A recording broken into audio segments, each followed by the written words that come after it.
Okay, can you see the Gemara? Yeah. Okay, so the Gemara, the Mishnah started with Nidra Havoi. Nidra Havoi, Amar Koinim Imloira Isi, Beder Chazek Koilim Mitzrayim, Imloira Isi Nachash Kikoyas Beis Habat. And Iran told us that there's two categories of Nidra Havoi that the Mishnah is discussing. The first is an exaggeration, such as I'm going to answer call Perish on myself if I didn't just see 600,000 people pass by that street. So there we say that sometimes when there's a big crowd, people will exaggerate. People tend to exaggerate, and therefore we consider it that it's not a neder because in his exaggerated mind, in fact, there was that amount of people. The second case of the Mishnah is a little bit more radical. It's something that for sure couldn't have happened. Now, the Gemara is going to teach us that Nachash K'Koris Beis Abad, it doesn't mean the size of the snake, because the Gemara is going to tell us stories about some pretty massive snakes. But it was a certain type of cracks in its skin that would never, ever happen in a snake. So he was saying something that he knew was clearly a lie. So Zok Duran, the reason why this is not a neder is because if he wanted to aser himself on Kol Perish B'Olam, he just would have said, Kol Perish B'Olam is also to me. Why would he have brought in this case where he knew for sure it wasn't sure? Zok Duran, that's why this is called a nidra avoy, because he's just speaking nonsense. And I'll just pull up the Ran right in the middle of a very big Ran where he says, here's l'shayach l'meimer hachi, but in case of the snake, it's not an exaggeration. Afilu hachi al-peiros mutar in the peiros still mutar mishum damdinin leile daite. We assess his mind. And when the Ran says we assess his mind, it means we assess his mind, and therefore there's an umdina that his words mean the following. The loy lesser is a peiros nischafen. His words do not mean that he really wants to answer the peiros. Even though he said the peiros should be answered to me, if I didn't see this impossible thing, he didn't mean to answer the peiros. That's not what those words mean.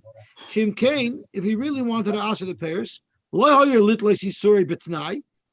would he have said, if I didn't see this, I should be answering peiros? He could have just said, I want all the peiros of the world to be answered on me. When he makes this outlandish tanai, if I saw a pink elephant, this tanai doesn't mean anything. It's surely, he didn't see this. So there's no difference. A tanai means if it's something that's possible, if this happened or didn't happen, then I should be usher in pairs. But this on its face, it's so not true that it's not like a tanai. She'ein bein usher stam lemasna b'chayotze b'zeh. Klum. There's no difference at all between someone who says kol perish b'olam should be usher on me, and someone who says if I didn't see a pink elephant flying around the room, all the perish of the world should be usher on me, because they're both things that are for sure not true. Elevade amrinon. So therefore, we say that what he meant and what everybody means with such words is shaloi lesser perish ba. He just wanted to speak nonsense. He was just speaking simple nonsense. He wanted to say that he saw something that wasn't true. Why it fell into his head to speak nonsense, we don't know. But what he meant to do isn't as important to us as what we know he didn't mean to do. He didn't mean to make a neder. And therefore, these words are not understood as a neder. So those are the two cases offered in the Mishnah. The Gemara starts by saying that the same way Nidra Avoy are mutter, so too Shavuos Avoy are mutter. Now, even though the Gemara says Asurin, I'm not touching it like this fellow who said this thing about the Nachash. It's actually a Gersa change. The Ran is Geras, the same way Nidra Avoy are mutter, so too Shavuos Avoy are mutter. Now, with Shavuos Avoy, there's two factors. Factor A, whether or not the pairs that he wants to make usher will be usher. But there's also another issue. If it's done a nonsensical shavua, then he should get malchus because of a Shavua Shov. But we're going to focus on whether or not it answers the pairs. So the Gemara wants to know, what is exactly the case of Shavua Savoy? I'm making a shvuah if I didn't see in this street 600,000 people. But what about if he didn't see? Midam Kamar, he hasn't said anything. He's not saying a complete sentence. So there must be more involved. Amar Abaye, the Amar Shvuah Shari'isi. He made a shvuah that he saw this. Now, it makes sense to say, in the first case of the Mishnah, where it's an exaggeration, if he said Shvuah Shari'isi, it's mutter, because in fact he saw a huge crowd. But how could you say Shvuah Shari'isi Nachash Kekaris Beis Abad? That's for sure not allowed. How could that be mutter? So Zok Gemara Amalei Rava Imkain Lamali Lamemer. First of all, if all he's saying is an exaggeration, so what is the chiddush? The case of neder applies in both examples. In the case of an exaggeration, and in the case of a for sure falsehood. But the way Abaye is learning the Mishnah, the case of Shua couldn't apply to a case of a falsehood. El Amar Rava, I'll tell you what the case of Shavua would be, that we say is also mutter, just like a neder havoy. It's when someone said, Ye asru peres ha'olam alai, bishvua, all of the payers, I'm swearing not to eat any payers, im loy re'isi b'derech hazeh koylem mitzrayim. And huadin im loy re'isi b'derech hazeh kikaris beis abad. And just like the shvu, just like the neder was not a good neder, so too the shvu is not a good shvu. The Ran says he might get malchus for it, for a shvu savoy, for saying Hashem's name in vain and making a shvu that was not relevant. But he's definitely not usher to eat pears because of it. Amalei Ravina Ravashi, Ravina asked Ravashi, the Dilma Hai Gaber, why are you saying that when a person says he saw Ka'elam Mitzrayim, you say you write him off as someone who exaggerates? Maybe he saw an anthill.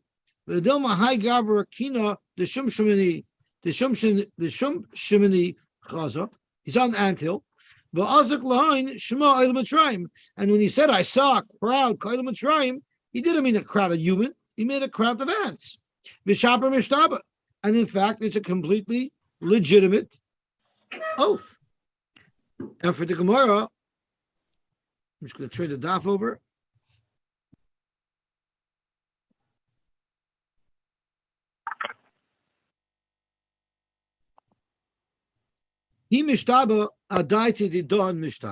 When someone swears, they actually mean what normal people mean. We don't say that the words of a shvuah mean his own concocted nonsense. Rather, we say it means what we understand it as. When someone says that I saw a crowd of 600,000 people, we're not thinking of ants. We're not even thinking of uncles. We're thinking of humans. And therefore his shvuah is a real shvuah or a neder, but we still say it's neder avoy, it's an exaggeration, and we say that people refer to large crowds as Oskayim Mitzrayim, even though it doesn't necessarily mean that. Okay. So we're not to believe him? What does that mean that that's the way he saw it? What does that mean when it goes? So when he says news reports, if he says I saw a crowd Kiyotz Mitzrayim, the last block, and if I didn't see it, all the parish oilam should be usher on me. So we say he was exaggerating, and in his mind he did see it because it was an exaggeration. The Gemara is asking, maybe it's not an exaggeration. Maybe we say he's referring to ants. That the Gemara rejects because someone always speaks the way most people speak. No, he only uses a metaphor. What the Gemara is saying is that when he saw 600,000, he didn't mean that. He's, in his mind, 600,000 people. I have seen news reports from respectable places said 500,000 people were there. Like by a Biden rally. And there was like 4 people by a Trump rally. Right. It's not ends. It's perception of what they think or how important they see the idea. So that's exactly what the Gemara says. The Gemara said that's the definition of nidra avoy. It's an exaggeration. If it was ants, then you don't have to say it's an exaggeration. You could say it was literal. So the Gemara is trying to say, how do you know that if someone exaggerates, it wouldn't be a nether? How do you know that from our Mishnah? Maybe our Mishnah says that if someone exaggerates, it would be a nether.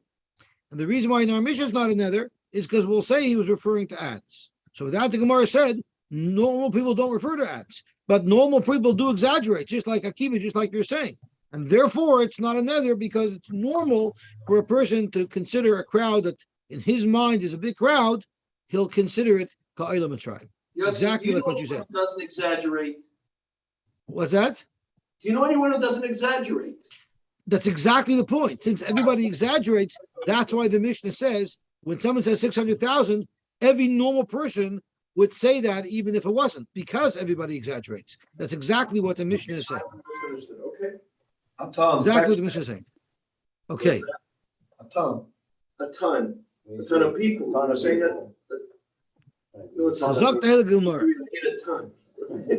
Break the Gemara. Are you saying that people don't have their own things in mind, contrary to what everybody else would think? You're saying someone doesn't think that way? Vatanya.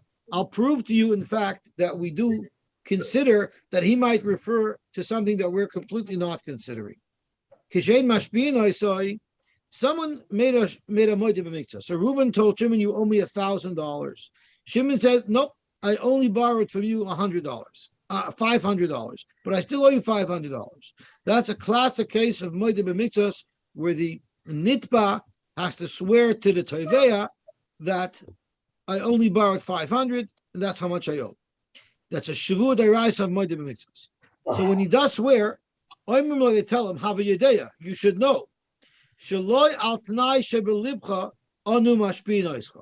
When you're swearing, we're not allowing you to assume any type of weird explanation of the words that you're going to use. Rather, when you swear, you're swearing based on what we have in mind.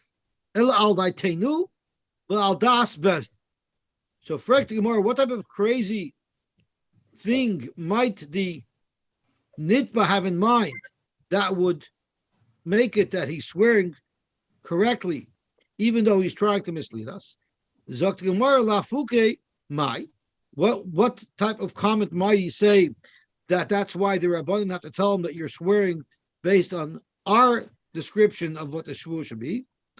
Lav lafuke, my lav lafuke, the asik lahu leis kundari, the ask lahoin shmozuse.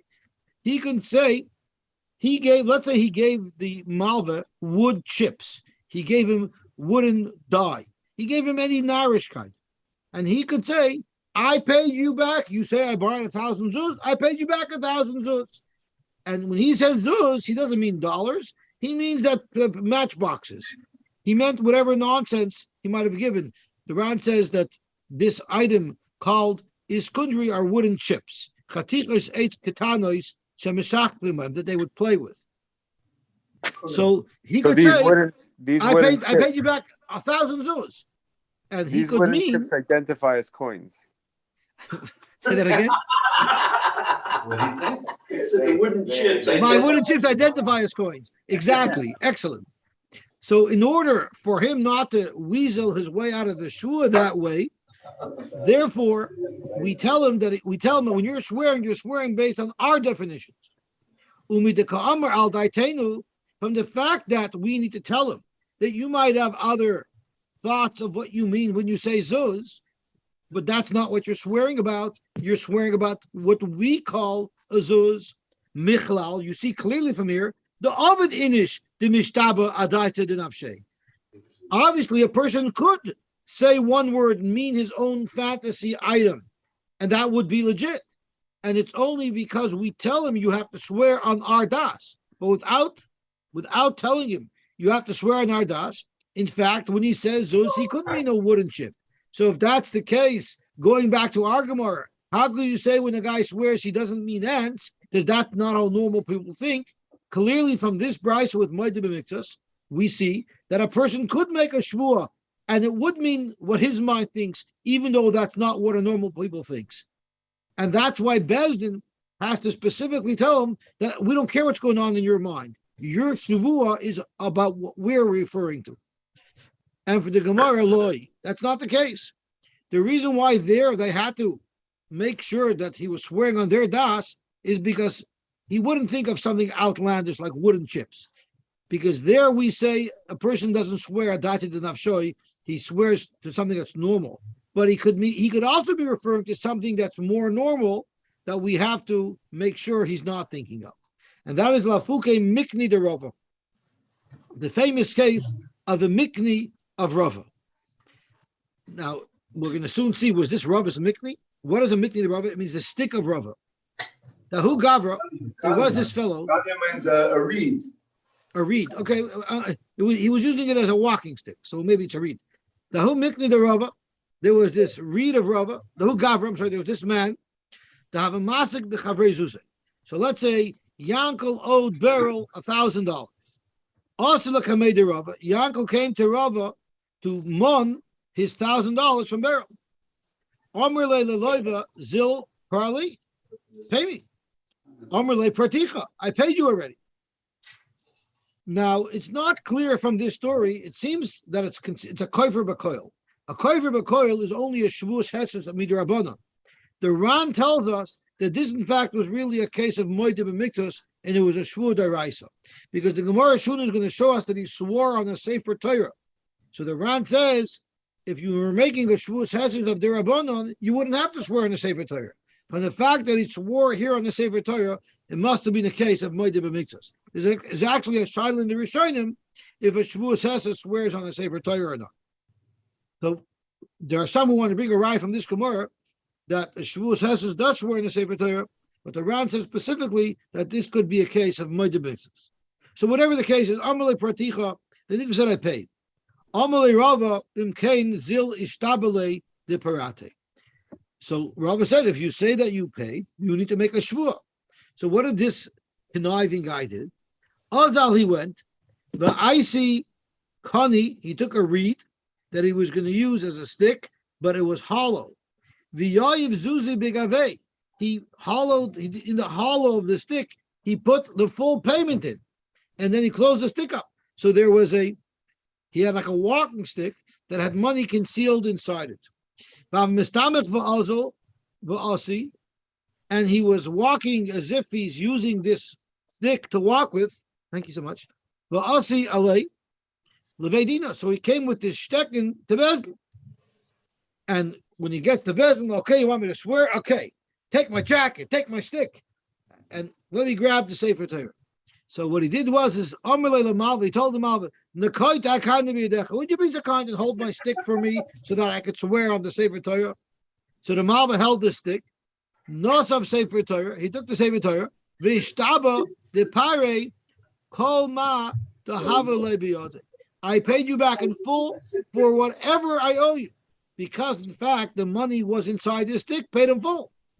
Now, the Malva got upset, because how dare he swear on the Sefer Torah, lying to deprive me of the money that he owes me? Ahu Malva Rogas, the Malva got angry. V'tovra Lukani, he broke that stick out of anger. V'shtape Chani Zuzi La'ar. And the money fell out. So the scam was uncovered. V'shtakach, it came out. The kush that he swear truthfully. So you see from here that maybe why do Bezdin say that you have to swear al das Bezdin is not because he might think of some crazy thing, and when he say I don't owe you any money, he's referring to those little wooden chips, but he might be referring to the money that he has in the stick. So therefore, if they make him swear adat the Bezdin, then he has to swear that he paid up the money, and I guess that would negate such a thing from happening. You answered before, when he swears in the Sefer Torah, it's on the cloth, it's on the words. When a guy holds the Sefer Torah, he's not swearing on anything. He's just swearing with Hashem's name. He's holding the Sefer Torah merely to put the fear of God in him. It's symbolic. It doesn't change the shvua the Ran told us. It's just to scare him. Yeah, put your hand on the. I'm sure So there's a couple of interesting shilas over here. First of all, First of all, why is it called Kana the Rav? It wasn't Rav's walking stick. It wasn't Rav's reed. It should be called Kana the Loiva or Kana the Crook. The answer is the Mefarshim tell us, and we had similar cases with the para of Rabbi Lazar, I think it was, is that since this happened in Rav's Bezdin, and there was almost an injustice that occurred in Rav's Bezdin, Rav gets the blame for it because Rav is responsible to make sure that he runs his Bezdin properly. I shared a story with you a while ago with one of the Svardische Friedrich Dayanim in the 1800s, and there was a loiva who had to make a shvua in his bezdin, and he knew that this loiva was dishonest, and he knew that this loiva was not an erlich, he didn't have Yir Shemayim, and he wouldn't hesitate to swear falsely even on the Sefer Torah. So he told the loiva, "You're going to have to swear." So the loiva says, "No problem, I'm prepared to swear." So he tells the loiva, "You know, in our bezdin here, we don't swear on the Sefer Torah." So the loiva says, "No, what do you swear on?" "We swear on the Shnei Luchai Sabris." He goes to a shamus, go to the mikveh, and after you go to the mikveh, then go into my office and bring the Shnei Luchai Sabris. So this guy started to zitter. It wasn't the Yer Shemayim, but the Luchas of Moshe Rabbeinu, that was a little bit too scary for him. And he said, you know what? I'm going to be a gentleman. I'll just pay. So the Dayan said, no, that's not how it works in our bezdin. In our bezdin, once there's a shavua upon you, you can't be mavater. You have to make that shavua. So he says, but I was lying. I really owe him money. So I can't swear. And then a minute later, his shamus comes in holding the svarim, Shnei Luchas Abris. And he said, "Rav, I brought you the svarim you were looking for." So sometimes the Rav has to be smart to outsmart the Baldin. Okay, so hey, look at the more about you.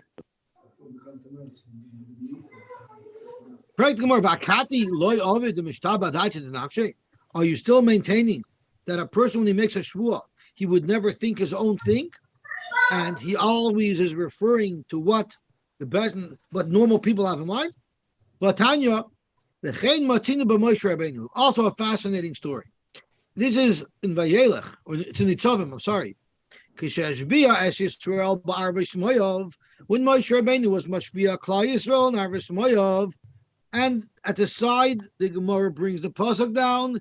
It says, "V'lo itchem levatchem anoichi kares es abris hazois v'esala zois yes asher yeshnoi payim asher nedu payim." That's what the Rebbeinu Shalom told Klal Yisrael, and that's what Moshe told Klal Yisrael when he was Mashbiah them. So what was the case? Kishashbiah Yisrael b'arvis moyav Omer lahem havayodim. You should know. So lo yal daitchem ani Mashbiah eschem.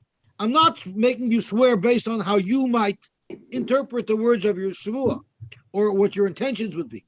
Ela al daiti valdas hamakoy. This shvuah is based on what we expect it to be and what the Rebbeinu Shalom expects it to be. So you can't make any kinsin, any chokmah. Shenemar v'lo itchem levatchem. So the Ram tells us, I don't understand. V'lo itchem levatchem doesn't. The Gemara is trying to say that v'lo itchem levatchem means we're not swearing based on what you think, you're swearing based on what the Rebbeinu Shalom is being mashpia you. But who said? Maybe it means Pasham Shat, that not only are you swearing, but future generations are swearing. The doctor on that cannot be what this pasuk means to say. Because if you look at the round at the side here, what Moshe told Klal Yisrael is the shavua that you're making is not the shavua that you might be thinking in your heart to make. That's what it means. Right, Duran, maybe it means not just you, but even future generations.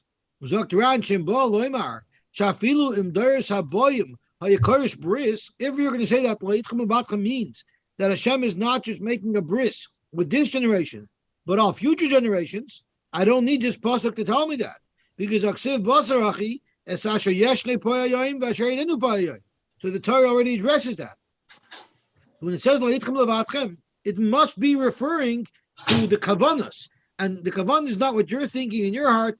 Rather, we're being mashbiah you based on what the Rebbeinu Shalom wants. So the question is, what type of scam chas v'sholom would Klal Yisrael have used to weasel their way out of swearing to accept the Torah and the mitzvahs? I was going to try an explanation. It's not only you, gemeint enkele kinderen. De I don't understand. You mean the Torah chazes over? It says it over twice? Moshe Rabbeinu is chazi. He's explaining. He's a Rebbe and Chayden. He's talking to his class. He said, not only you, but you and all the kids that are not at school today. Right, and then the Pusuk says it again. So the round is being medayik. Why would the Torah say the same thing twice? No, it doesn't say. Right, so the round held that that's redundant. Right, so the Gemara holds that's redundant. No, key. No, not only. I hear what you're saying, but the Gemara holds that that's redundant. So Zok Gemara, my Avalu Moishel Yisrael, Lav Hachik Amru. This is what he must have meant. What would they be thinking? Dilma Avrisun Mili Vamrisun Al Daitenu. When you make the shvu and you say these words, you might think something else, and you'll say that we swore on our own das. That's when Moshe had to say, no. You're swearing al das hamokin. Yishmocher amrlahu al daiti. On my das, the shvu that I'm having in zinin to be mashpia you. So lafukemai. What exactly would Klal Yisrael have been thinking? Lav lafuke, the asiku shema lavoidis kechavim eloha. Maybe when they're swearing that they're accepting the abdus of the Rebbeinu Shalom, they can use the word eloha and they can refer to avodah zara. Michlal the ovid inish timishtaba daitin nedavshe. Once again, you see that someone can use a word to mean something completely different from what a normal person would think the word means. Zokt Gemara loy. That's not so different because avodas kechavim ikri eloha. You find in the Torah the word eloha used to refer to avodah zarah. So you see that word is used to describe avodah zarah. So it's not so far-fetched when the Yidden might have thought that it refers to avodah zarah. Frank the Gemara, why did Moshe have to say that you're swearing al daiti? Why didn't Moshe Rabbeinu just be more explicit, more clear what he wants from them? The lishva yasoin the mekaymisun mitzvahs. Why wasn't he mashpia them that they'll be mekayim the mitzvahs? Zoktamor, you know why? Because mashra mitzvahs hamelech. They could say I'm referring to some other king, but not melech malchei amlachim. So Frank Gemara still, why did he have to tell daiti? Let's back up a second. Moshe Rabbeinu is speaking on behalf of the Rebbeinu Shalom, and they're going to think it's a different king. What is it? They're not going to think. They're not going to think. They don't want to commit to the Rebbeinu Shalom, so they'll swear that they're committing to the king, but they'll have in mind a different king. It's not a mistake. They want to do a scam. What's that? They're dealing like with Lavan, Rachel Bitcha Ktana. It seems like that's how it was. They want. Moshe Rabbeinu knows that he could be a dry cup, so he had to make sure that he crossed all his T's and he dotted his I's. So they got in other words, but here there's what else can they define it as? So that's what the Gemara is going to go through. All the different scams that they could have thought that Moshe Rabbeinu had to say al daiti to avoid any possible misinterpretation of the Shmuel. So, Zoktamar Velishva Yasoin, the Mekaymusun call mitzvahs. Why didn't he make them sure that they'll be Mekayim all the mitzvahs? Dr. Mora, if he said all the mitzvahs, Mashva mitzvahs tzitzis. They would have said, we only mean the mitzvah of tzitzis, the Amar Mar, Shkula mitzvahs tzitzis, Keneged, call mitzvah Shabbatayr. The mitzvah of tzitzis is shakal, it's so great, it's like all of the mitzvahs of the Torah. And interesting enough, if you scroll down, or if you have a Gemara, you don't have to scroll. You could just put your finger down to the Tosfos over here on the left. On the note, this blot is different from the blot that I used this morning. So let me see where I could find it on my daf. I believe it was in Tosfos. No, I'm sorry. It was in Pirush HaRosh. Shkulat mitzvahs tzitzis connected kol mitzvahs. So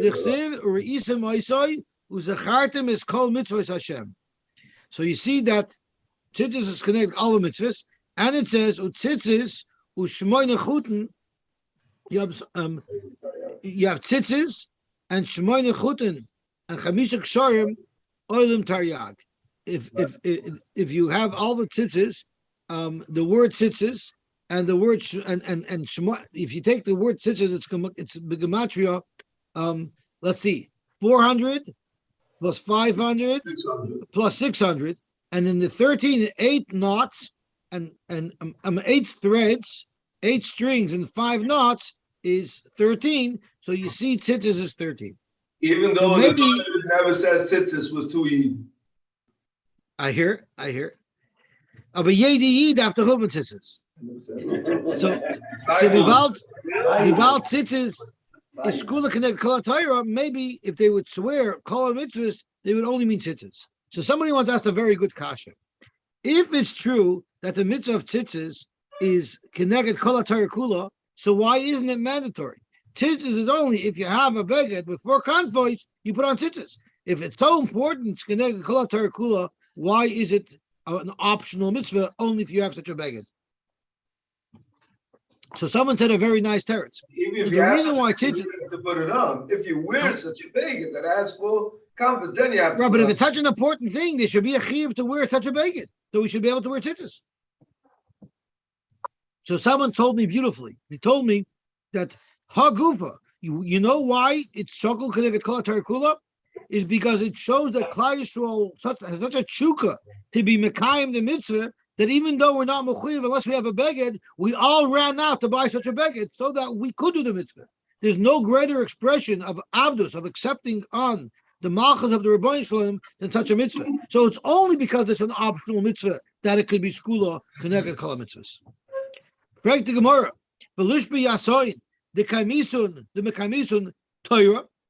So that should cover everything. Zok Gemara, mashma Torah achas. It would be mashma, one Torah.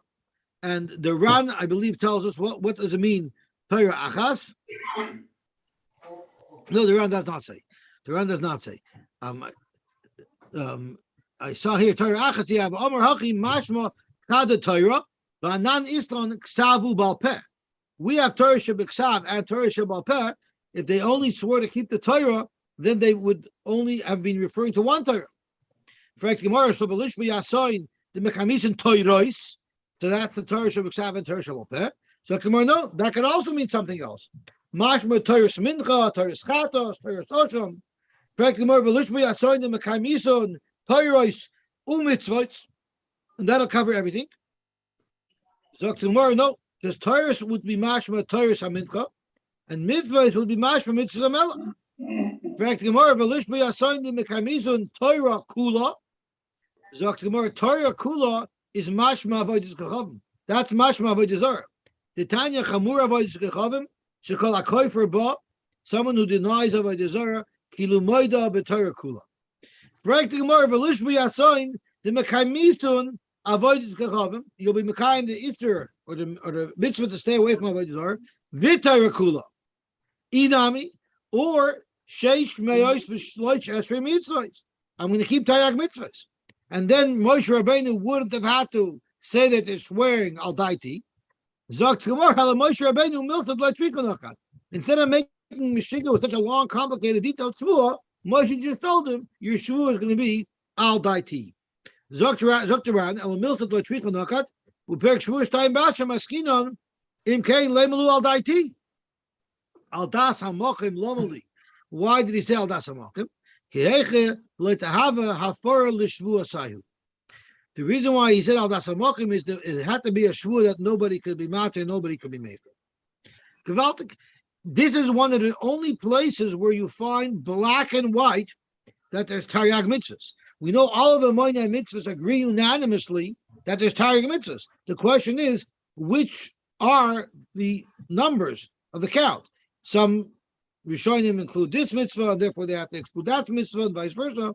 But it seems unanimous that everybody agrees that there are 613 mitzvahs, and this is one of the only places in Shas that says so, black and white. Zok Tehel Gemara. Im loy reisi nachash kekaris beisabah. Frank the Gemara assumes at first we already know it's not referring to the size of the snake. We already know it's referring to a texture. But the Gemara has the Havamina, that's the size. The Gemara. But who Chavya, there was a huge snake, the Hava Bishani Shvermalka, that was in the years and the times of Shvermalka. It was so huge that Rami lay Pelesa Urvasa the Tivna. They fed it 13 horses. It says Urvas Teven means the trough that a horse could eat out of. It holds a huge amount of straw. They fed it 13 troughs full of straw. It's huge. Uvala Yosy. And the snake was able to eat it. A snake like that, probably 6 feet in diameter, was huge. Yossi, this is not an exaggeration? Nope. This is like 400 zuz. This is a huge, I'm not thinking when I 6 feet in diameter could be an exaggeration, but that massive amount of food that they gave it in one shot that it swallowed down, that indicates, in fact, that it would be at least as big as Kurish Beis Abad. Kurish Beis Abad, I don't know how big the beam is. Let's say 3 feet in diameter, but whatever it is, it's a very big, big snake. Now, the question is, why in heaven's name would anybody feed a snake so much straw? So this was actually a very big strategy. If you had a snake that was terrorizing people, they had to kill it. How do you kill such a big snake? So let's look over here at the Mosif Rashi, and on my Gemara, it's here at the bottom left. It was like, there's actually a shiloh. If you look up the Metzudas there in the Novi, if Arvis means a stable where they kept horses, so they fed it.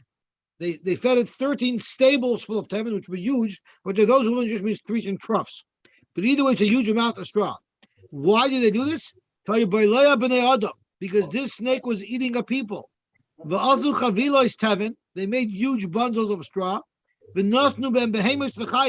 And they put animals into these bales of teven so that the snake will swallow it down. But what they also did is the gachale eish temunim bahem.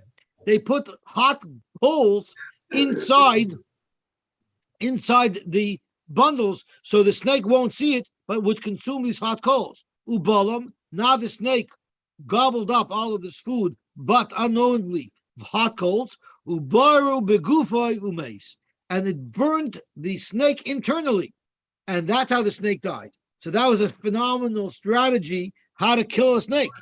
Get it to eat glowing coals. We do that every Shabbos by the Kiddush with the kishka. They could have just served the kishka or other types of delicacies, and it would have had almost the same effect. But this, I guess, worked faster. Think of what a long kishka they could have made out of a snake like that. Okay, so that was the story. So how could you tell me that it's not realistic that there should be such a big snake when in fact there was? And for the Gemara, Amar Shmuel, but Torah, it's Torah means she'ein asu bekoyim. I'm sorry, asu bekoyim. There's grooves in the snake, and that was unusual. What does the ArtScroll translate Torah? Rigid. Ridges. Okay. Tarfi. Don't all snakes have these ridges? I'm referring to the back. On the back, there would normally not be these ridges, only on the neck. And that's something that we know for sure would never, ever occur. And that's how we know it was a sheker. Yossi, he said rigid, not ridges. It was stiff. Oh, rigid? So what's Yeah. rigid? No. It's stiff like a beam of an olive press. It was stiff. Yeah. Back to Gemara, listening Torah. Why did it say Kikarish Beis Abad? Why didn't the Mishnah say what it meant? Hard.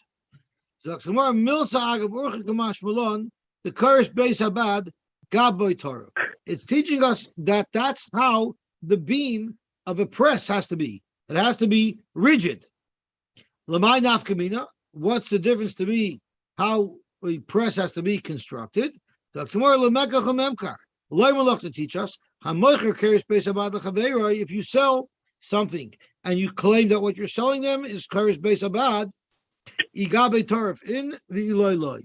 If the top of it is very hard, then it will be considered a good mechira. If not, then there might be a piece of wood, but it doesn't qualify as a Karish Beis Abad. Okay, Gavaltik. Now we will turn over to Amud Beis, and we're going to start a new Mishnah. It's flat. Zok the Mishnah. Nidresh Kogos.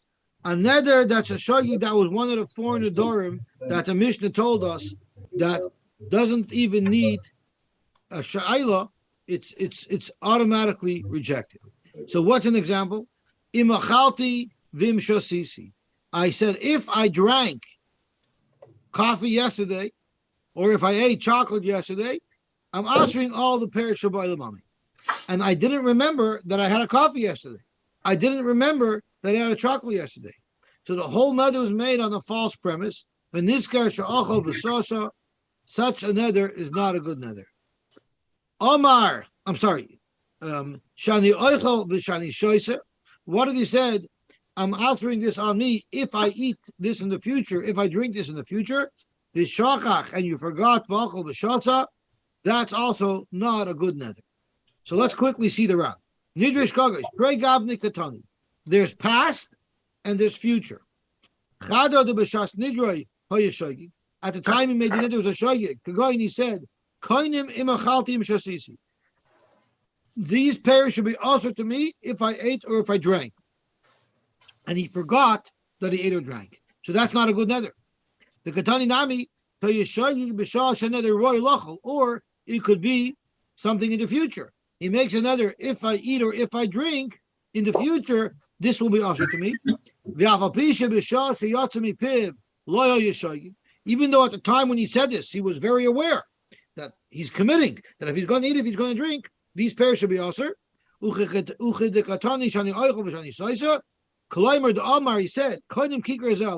this kikar should be also to me, if I will eat today, or if I will drink today. And then he forgot. He forgot about this neder.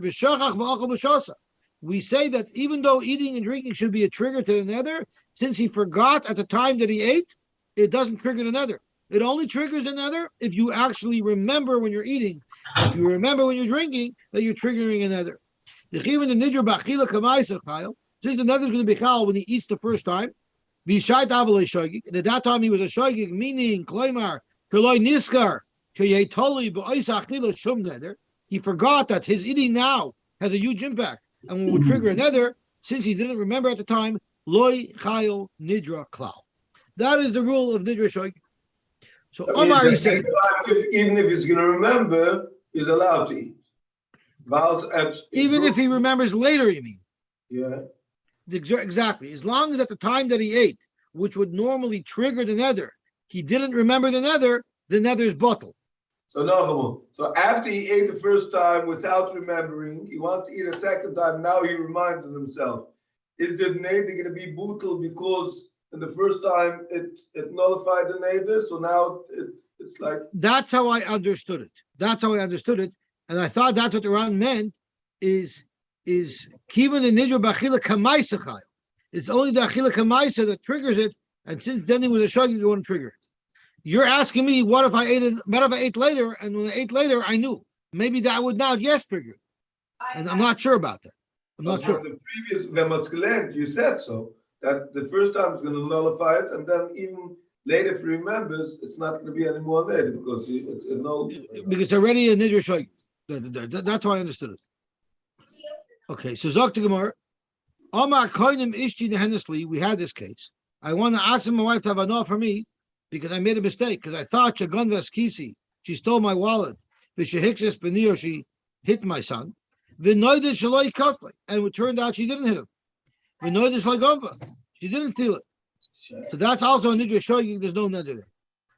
What happens if a guy is watching his field, and he's looking at the edge of his field, he has a fig tree, and he sees strangers are eating from his fig tree, and he's very upset, they're stealing his tree. They're stealing the fruit from his tree. So he runs there and he tells them, and he said, I'm answering those figs to you like a carbon, so that they should at least, if they're not makbid on gzela, maybe they would be makbid on violating an Isser carbon. And then when he gets closer, he realizes that those aren't strangers there. There was a group of people, but in the group of people was his father and his brothers. He surely didn't want to answer. He would only want to answer strangers. So since he for sure didn't mean the nether for his father and his brothers, the nether is nullified for them. But the nether is still chal for the other people. And the Gemara is going to tell us because nether shehuter mektzasai hutar kulai. Since part of this nether that he made is going to be nullified because it's a nidra shagik, he would never have wanted a nether to be on his father or his brothers. So the whole nether has zero validity. Zokt the heilige Gemara. Tana we learned. Kishem she nidra shkagos mutarin, just like nidra shkagos are mutar. Kach shvuos shkagos mutarais. The same thing would be by shvuos shkagos. And what's that case? Hey chadami shvuos shkagos. Kagoin Rav Kahana Ravasi. Rav Kahana Ravasi had a difference in opinion as to what Rav meant in a memory. He said over, Rav said over a shir, and Rav Kahana Ravasi had different ways of understanding the shir. Hadi Namar, one of these two tzaddikim said, Shvu'asa d'hachi amar Rav. I'm making a shvuah that this is what Rav meant. But Hadi Namar, and the other tzaddik said, Shvu'asa d'hachi amar Rav. I'm making a shvuah that this is what Rav said. So that's also considered shvuah shkagos. The chalchad v'chad adayted the nafshei kaper kamishtabeh. According to his understanding of Rav, he's making a good emes shvuah. So that, of course, a similar case of shvuah in the Mishnah is avada shvuah shkagos. We're trying to even such a case up there on. Even this case is also considered shvuah shkagos, and there's no problem with it. He saw people eating from his field. Tanan Hasam, we learned over there, what happened was someone made a nether that he's never going to eat bread, for instance, and we use it as a Pesach. Had you known that now you're going to be usher to eat bread on Shabbos and Yom Tov, where there's a mitzvah to eat bread on Shabbos and Yom Tov, would you have made such a nether? And that's good enough of a Pesach to nullify the nether. They used to learn, and this is all quoting from the Mishnah later on. The Pesach is only on the days where there's a chiyuv to eat, but on the days where there's no chiyuv to eat, there's no Pesach, and his nether would still stand. Until Rabbi Kiva came and taught us that nether the hutar miktsasai hutar kula. Once the nether was hutar for Shabbos and Yom Tov because of his Pesach, now the whole nether is batal, and even on other days he's allowed to eat. So Amar Rabba, Zokt Rabba, we have here in our Mishnah Machloikis Beishamai Beisil whether or not you say nether shehutar miktsasai hutar kulai. So the question is this doima to the case of Rabbi Kiva? So Amar Rabba, Rabba said the chula almo, everybody agrees that neder shehutar miktsasai hutar kulai. In other words, Tzai Beis Shammai and Tzai Beis Hillel would agree to Rabbi Kiva that neder shehutar miktsasai hutar kulai. The whole question is this a neder shehutar miktsasai or not? So, what happened over here? His first expression to them was, let's look at the Lashon HaMishnah. What exactly did he tell everybody together? He said, Harei Aleichem Korban. He didn't itemize anybody specifically. He was looking at this group of people, and he said, to all of you, these payers are usher. So Zokt Rabba, the Chula Almo, everybody agrees. Now, first he said, everybody is usher to eat my tainim. And then they go back to him and tell him, you know, your father and your brother was there. So they ask him, how do you know that your father was amongst the people whom you answered to eat from your tree? Hayisi Omer, what he would have said, or he himself said, not you tell him, I'm sorry. He said, had I known that my father was there, Hayisi Omer, you know what I would have said? I would have said, Kolchem Asurim. So notice, I would have still used the same nusach that I used originally, Kolchem Asurim. But I would have added and amended it to say, Chutz Me'aba. In that case, we will say that it's not a neder shehutar miktsasai. The chulu asurin they'll all be asur of mutter. because that's not called a neder shotim miktsasei. Because in fact, he's still maintaining the same nusach that he said originally, and he's just explaining that he doesn't want his father to be part of it. That would not be considered a neder shotim miktsasei.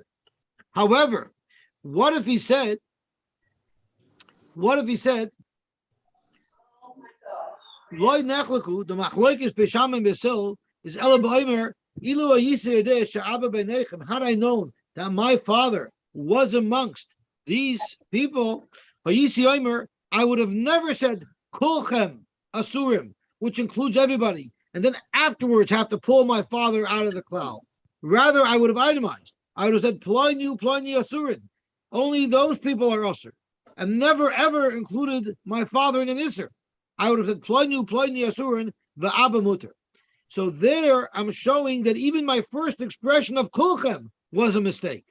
That's a neder shotim miktsasei.